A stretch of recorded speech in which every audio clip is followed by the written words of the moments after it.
শক্তিশালী শীতকালীন ঝড়ের কবলে পড়েছে যুক্তরাষ্ট্রের লাখ লাখ মানুষ।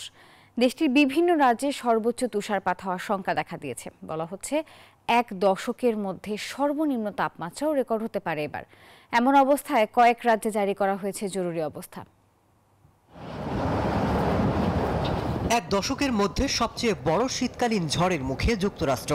দেশটির প্লেন্স থেকে ইস্ট কোস্ট অঞ্চলে লাখ লাখ মানুষ তুষার ঝড় সহ বৃষ্টি এবং ভারী তুষারপাতের ঝুঁকিতে।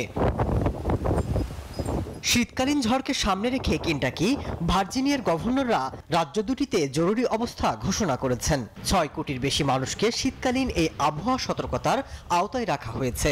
তাদের পর্যবেক্ষণ করা হচ্ছে এবং বিভিন্ন পরামর্শ দেওয়া হচ্ছে।